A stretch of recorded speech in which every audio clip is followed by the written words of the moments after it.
A session supposedly summoned for highways goes from 4 lanes to 12. About highways, the governor encounters some bumps in the road. On the highway, what's the near-term price prospect? But first, the near-term plans of the new man on campus. A Newsmaker interview begins Arkansas Week in a moment. Arkansas Week is made possible in part by the Arkansas Times, keeping you informed by covering people, events, and politics in Arkansas. By FM 89, KUAR in Little Rock, with in-depth news reporting, analysis, and discussion each weekday.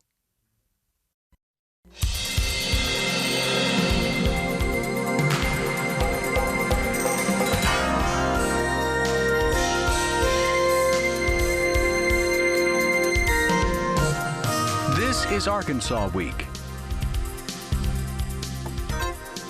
Hello again, everyone. Thanks very much for joining us. We'll go to our roundtable in just a moment. First, a Newsmaker interview. He is the mayor of a small, but not so small, Arkansas city. It's a city within a city, and he's Chancellor Joseph Steinmetz of the University of Arkansas's flagship campus, Fayetteville. Chancellor, thanks very much for coming in. Well, it's a pleasure. Thanks for having me here today, Steve. Well, at the top of the broadcast, I called you the new man, but you've actually been here 8, 9 months now. Your feet on the ground? Yeah, so I've been here 5 months. I started on January 1st and got the first semester under my belt. But your hiring was in October. My hiring was in October, right. But you know where the men's room is now. I know where all the men's rooms are. Well, we won't go to the restrooms for lack of time on this issue, but you do have some pretty big financial decisions to make. The university has some decisions to make. One next week, I believe, and that's the matter of autumn tuition. Exactly. Should we...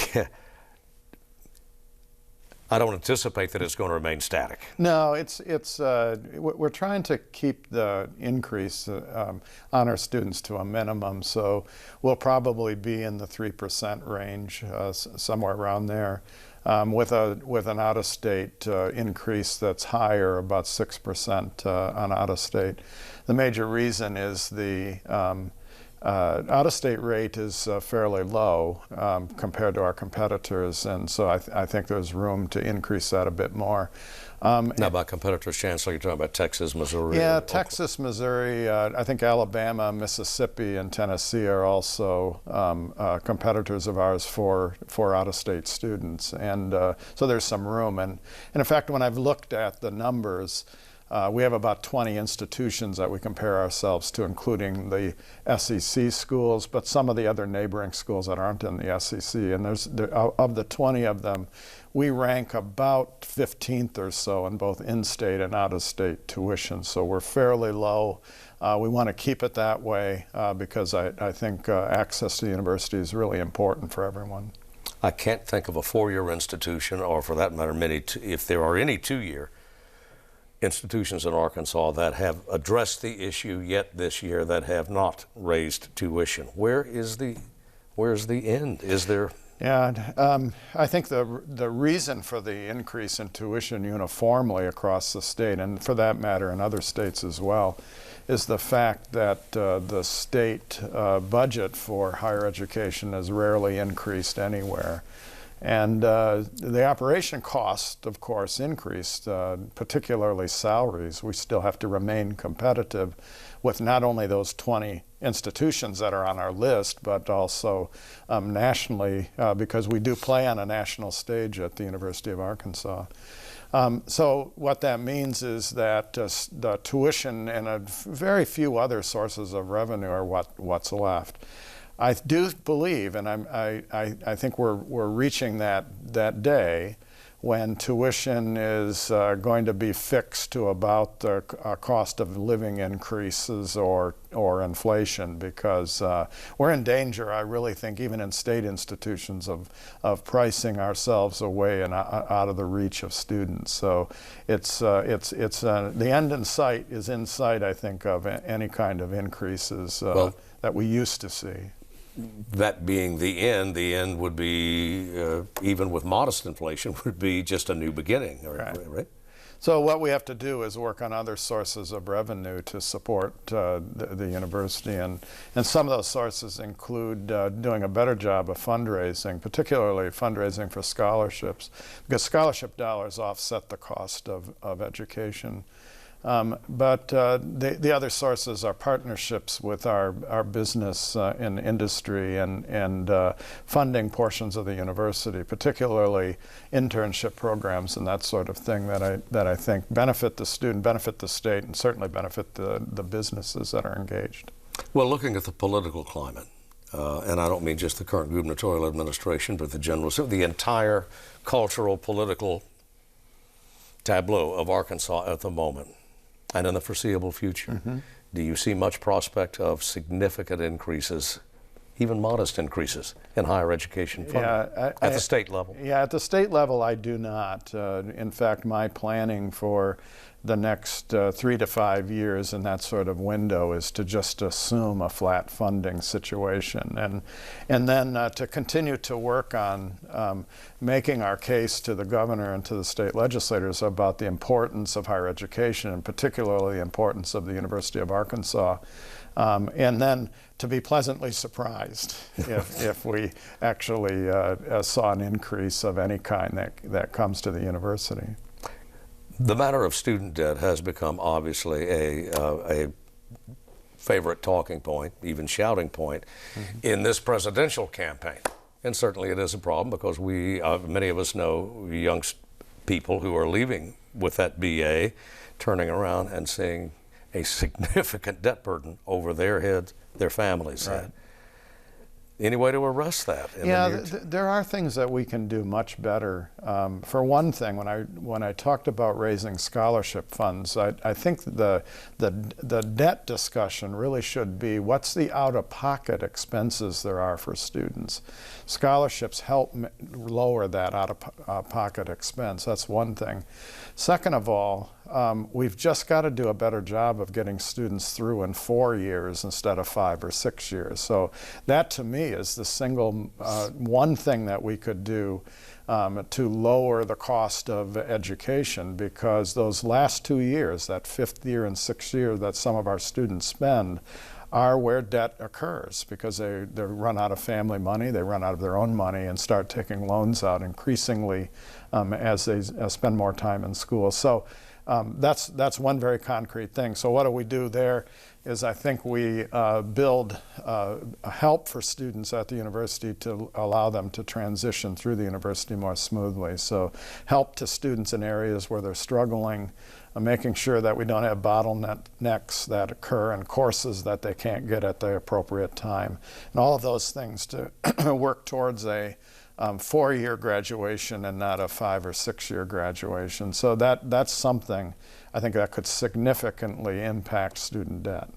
There continues to be grumbling, certainly at the Capitol, about the supposed top-heavy character of the university administration, that far too much of the sum total of higher ed funding in Arkansas goes to administrative overhead, whether it's fundraising or physical, any man that's not directly tied to the classroom. Yeah, so there's some, I think it's a valid concern in some particular cases. And in fact, one of the things that we're looking at right now at the U of A is exactly how much do we spend in our colleges on teaching and on research, and what do we spend on administration. So we're getting those numbers, and what I want to do is to reverse that trend and move money from central administration into the academic mission more directly. So I think we can improve there, and we will improve there. But one of the other interesting things is that the regulations that we now have has really required us to increase administrators in certain areas of the university that to meet the guidelines that are a lot of them federal in nature. We're trying to minimize the growth of those kinds of positions, while at the same time addressing the needs that there are for those kinds of regulations. The compliance of Title IX, for example, is one of these areas that we've had to increase staff, and they get counted on the administrative side. And one other group that gets counted on the administrative side are any of the investments that we make in information technology, because those are typically central staff members that get added, and we're increasingly becoming a greater technologically oriented university, and those have added to the cost too. But I'd argue that some of those are quite beneficial, I think, to the academic mission. But when you're counting up positions, they end up on the central administration side. Well, one other huge financial question before the university, although it would appear there's not much question remaining. You're an advocate of the stadium expansion. Yeah, yes, I am. The last time I saw the Vegas odds were about 9-1 that it will be. It will I think go those forward. are pretty good odds. You're persuaded that this is, even with a bonded debt that some have questioned, it's a valid investment. Yes, and we're in a special place, I think, when it comes to athletics.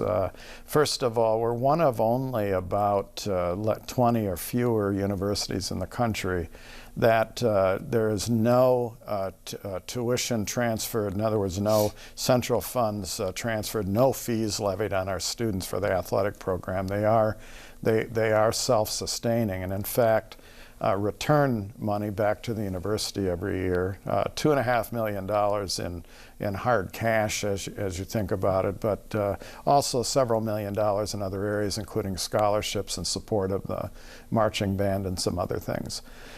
So what I looked at when I came into this situation is that situation likely to continue? And are the sources of revenue that the athletic department will continue for the next 20 years, which would be the period of time of debt. And I'm convinced it will. We participate in the SEC, one of the strongest conferences in the country, and in the distribution of funds that come from the SEC and from ticket sales and everything else that make up athletics, I think are strong, and they'll steady, and so I can predict that they'll be there for the 20 years for the debt. And then finally, we often forget about the positives on the student side of athletics. What I'm really proud of what Jeff Long has done here at the University of Arkansas is that our student athletes are finishing. We had 100 approximately graduate out of 460 athletes this year. And that's approximately the number of athletes that we have.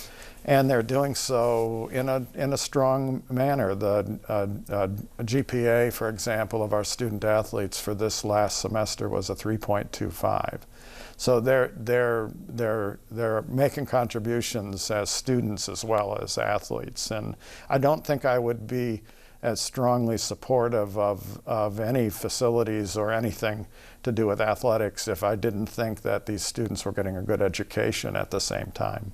I have to leave it there because we're simply out of time. Dr. Steinmetz, but Chancellor Steinmetz, thanks very much for being with us. Well, thank you, Steve. It's been a pleasure. And come back soon. I'll do that. Our panel in just a moment.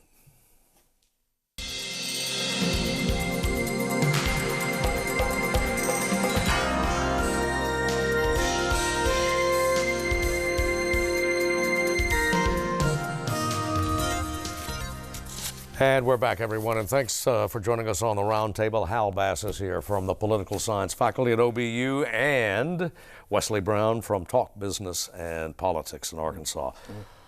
The governor in a special session tends to get what he wants. He does, after all, control the agenda, and it appears at this hour that Mr. Hutchinson will get virtually everything, if not everything, he said. He had a little difficulty previously, earlier in this special highway session. His bill passed through in the House, but he had a little trouble over in the Senate. Now it's in Senator Hester's committee, and I think that's the Senate Revenue and Taxation Committee, and it looks like he's going to get the votes to actually move it out of that committee. So everything looks good. And the issue has been, of course, that he's given us a short-term solution. to the highway funding Yeah. challenge that avoids a tax increase by taking some money that he's found in surplus fashion in existing state coffers and allocating it. And that did cause some concern on both sides of the aisle with regard to the propriety of it, the fiscal responsibility of it, and the danger of taking rainy day funds away from other potential emergencies. But it looks like he's got it through the legislature now. Yeah, he needed about $50 million to get the matching federal funds, which is about $200 million. Very nice match, better than Medicaid. That's a good match. And as Hal said, the issue, I think, and it's always been an issue in the Senate and in the state legislature. Do you take rainy day funds? And I think our surplus is now at the end of fiscal 2017. It'll be at about 160 to 180 million. So he's saying that we have more than enough to cover that 50 million. So so he's been able to convince enough lawmakers to support him. Well, I mean, lawmakers on both sides of the aisle, and not just with this administration, Right? But I mean, in the previous, all I can remember, have suggested that administrations with a pliant DF&A deliberately lowball revenue estimates so that you build up a big surplus, which is okay until you until you remember that higher ed gets flatlined. Yeah, there's so many needs. You know, we've had this is the third special session we've had, and because of so many needs, everybody, the prisons, as you said, the education, Medicaid, DF&A, all these agencies are needing, basically the budgets are flatlined now. So going into that surplus may be when the next fiscal year starts, and if the economy doesn't gain momentum, then we may see others wanting to kind of get a chunk out of that. But as Hal mentioned, it does leave the matter of highways. You watch it closely, Wesley. So we're coming into an election cycle with a regular session next year. I mean, what are the odds that we'll get some sustained that will really change the paradigm or the funding stream anyway for highway? I still don't see that happening. We have had some momentum in the last session, but I think especially in Congress, we're not going to really get a good steady stream of highway funds until we maybe the next administration, and it's even when that happens, it's always been difficult. It's been difficult. I mean, this battle over highways funds has been going on for now 18 years now. So it's incredibly difficult, especially when there's an issue of no taxes on the table, and the especially in Arkansas, the fuel tax hasn't. It's basically the lawmakers have said no, we're not going to raise the fuel tax, and if there was ever a perfect time to raise the tax, it would be now, especially with the fuel prices the way they are. Yeah, this particular case does illustrate just how integrated the challenge is, in that Arkansas does not operate in a vacuum here, and what we do on our highways is very much connected with what the federal government is doing overall, and you just can't separate the two. Well, although trying to, just for purposes of argument, on a state level, it's a tough sell. I mean, whether you're going to move from raising the motor fuels tax, diesel and gasoline, shift to a different form of taxation on fuels. You're going to have to embrace new taxes at some point. Now, we can kick the can down the road a little bit longer, but ultimately, you've got to generate the revenues. Yeah. And the way governments generate revenues is through taxes, not through surpluses. Yeah, we'll go to fuels tax or a hybrid distillates in a moment. We'll go there in just a moment. But we call this a highway session. Actually, Mr. Hutchins said, when they got the formal call, it was a little more ambitious than just having. Yeah, we've had. I guess yesterday there was a workman compensation bill that was supported by the State Chamber of Commerce. It had no problem getting through, and there's other.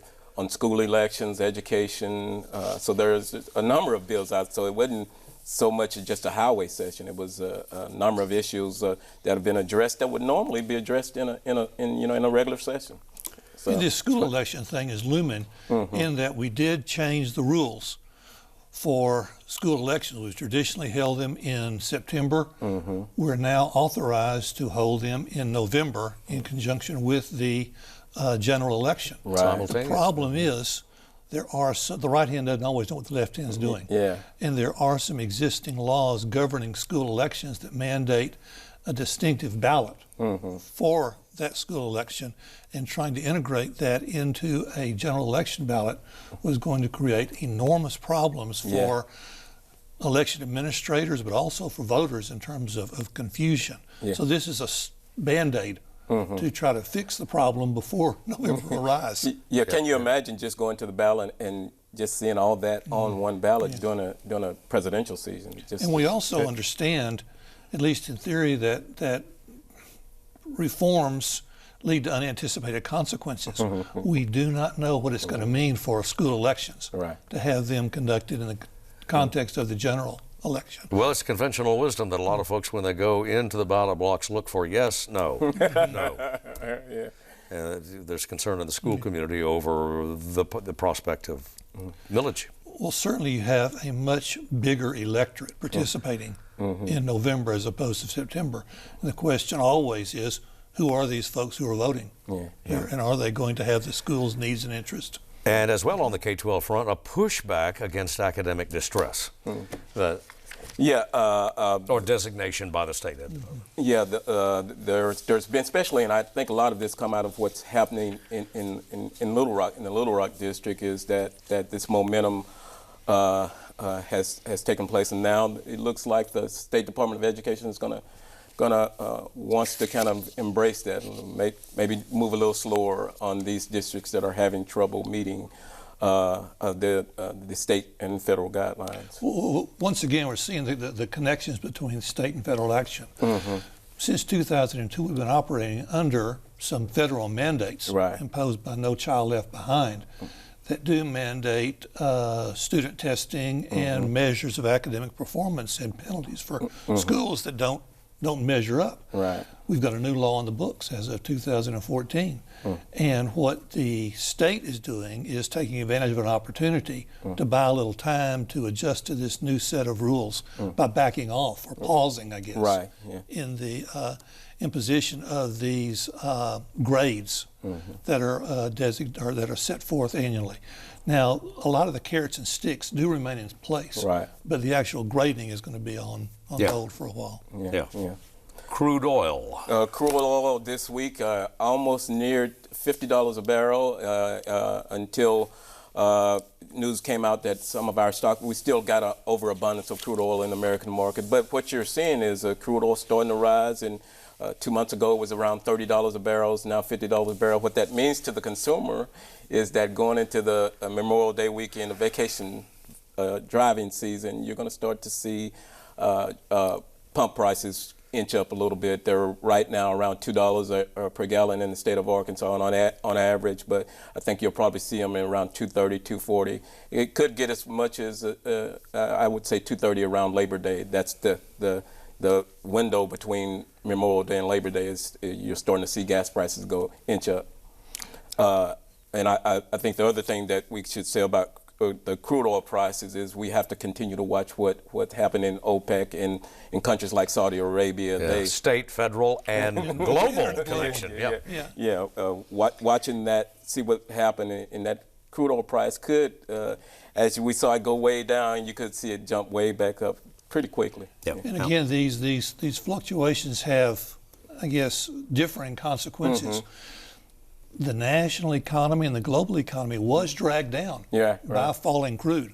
We consumers certainly benefited at the pump for it. And as the figures you indicated suggest, while prices are on the rise, they're nowhere near where they were in very recent memory. Definitely. And the other thing you said about the national economy, we have to watch next month in June how the crude oil prices affect inflation, and if it goes up to that 2% baseline that the Fed liked, then we're going to see interest rates and go back up, and then we'll still have to wonder how that will affect the country overall. I mean, you can consider a lower jobless rate and inflationary pressure.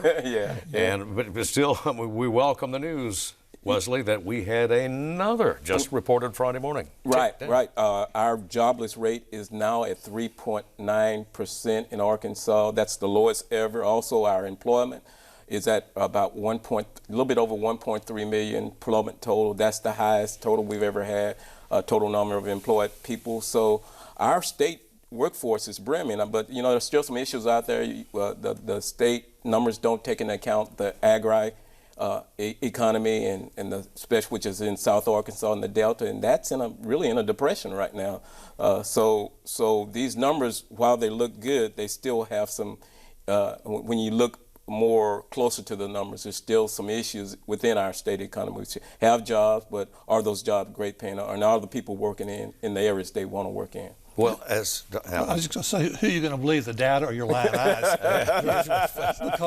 because the data is unquestionably and overwhelmingly positive when you think about where we were in 2009 and where we are now. You can't help but be amazed at how far we've come.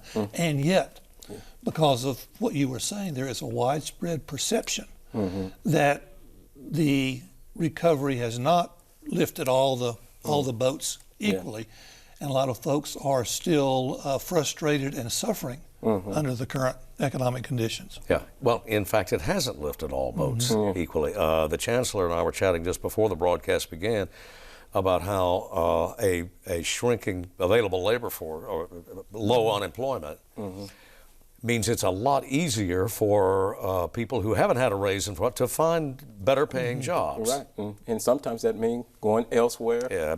Or not having someone to come in after that person leaves, have someone come in and fill that job, and it's troubling. It's hard for employers in Arkansas to fill the jobs they need to. Yeah, got to leave it there because we're out of time. Guys, thanks to you for coming in. As always, thanks to you for watching. See you next week.